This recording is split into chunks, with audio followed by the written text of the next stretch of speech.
प्रियजनांनो, येशू ख्रिस्ताच्या नावाने तुम्हाला शुभेच्छा.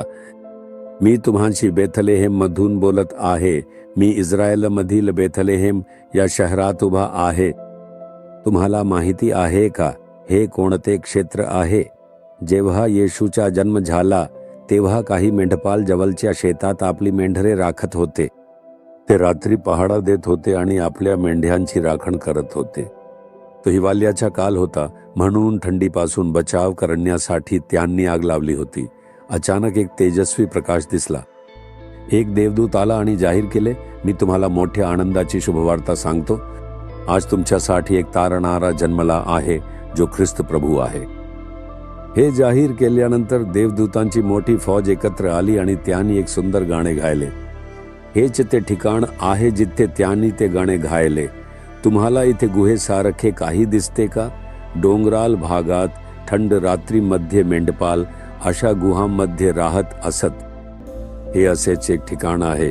इथेच अनेक देवदूत प्रकट झाले आणि त्यांनी एक सुंदर गाणे गायले. तुम्हाला माहिती आहे का ते कोणते गाणे आहे? त्यांनी देवाची स्तुती केली. लूक 2 वचन 14, ऊर्ध्वलोकी देवाला गौरव आणि पृथ्वीवर ज्याच्यावर त्याचा प्रसाद झाला आहे त्या मनुष्यांत शांती. स्वर्गीय सैन्याच्या समूहाने गायन केले आणि देवाची स्तुती केली. हे ते ठिकाण आहे.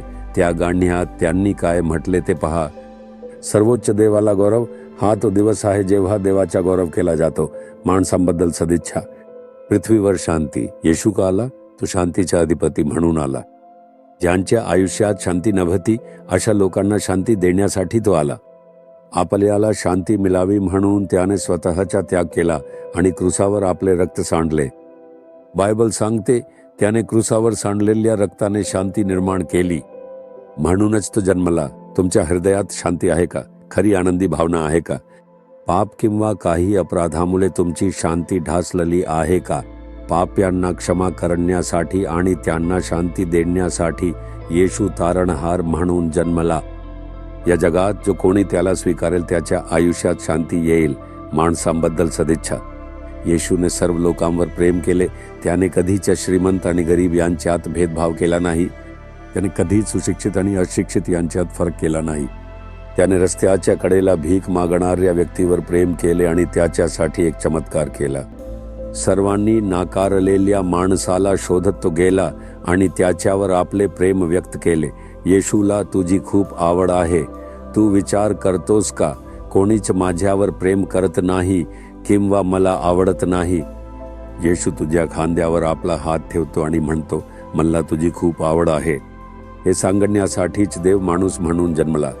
याच कारणासाठी येशू जगात आला. मानवजातीवरील आपले प्रेम आणि सद्भावना प्रकट करण्यासाठीच हे आहे. तो म्हणतो, मला तुझी खूप आवड आहे आणि मी तुझ्यावर प्रेम करतो. मी फक्त तुझ्यासाठी माणूस म्हणून आलो. मी स्वतःला समर्पित करण्यासाठी, रक्त सांडण्यासाठी आणि मरण्यासाठी आलो. मी तुझ्यासाठी मरण पावलो आणि पुन्हा जिवंत झालो. काळजी करू नकोस. असं विचारू नकोस की कोणीच तुझ्यावर प्रेम करत नाही. मुलामुली, मी ज्ञाने आकाश आणि पृथ्वी निर्माण केली तुझ्यावर प्रेम करतो. तू माझा लाडका आहेस असं प्रभू म्हणतो. तुला वाटतं का, अरे मी पापी आहे, मी अपवित्र आणि निरुपयोगी आहे? काही हरकत नाही. मी तुला पवित्र करीन. माझ्याकडे ये. मी तुझ्यात आनंद मानीन. मी तुला पवित्र करीन, तुला शांती देईन आणि तुला आशीर्वाद देईन असं प्रभू म्हणतो. तू स्वतःला येशूला समर्पित करशील का? तो आपले हात पसरवून तुला कवेत घेण्यासाठी बोलावत आहे. प्रभू, तू माझ्यावर इतकं प्रेम केलंस आणि माझ्यासाठी आलास. मी स्वतःला तुझ्या हातात सोपवतो. मला कवेत घे. जो कोणी अशी प्रार्थना करतो, कृपया या मुलाला मुलीला तुझ्या हातांनी कवेत घे. तुझ्या प्रेमाने त्यांना आलिंगन दे आणि तुझं प्रेम त्यांना दाखव. त्यांना आनंदी कर. त्यांचा सारा दुःख बदलू दे आणि आनंद येऊ दे. येशूच्या नावाने आमेन, आमेन. जीसस रिडीम्ड मराठी ह्या YouTube चॅनेलला सबस्क्राईब करा. सबस्क्राईब बटनावर क्लिक करा आणि बेल चिन्हावरही क्लिक करा. दररोजच्या नवीन कार्यक्रमांची माहिती मिळवा.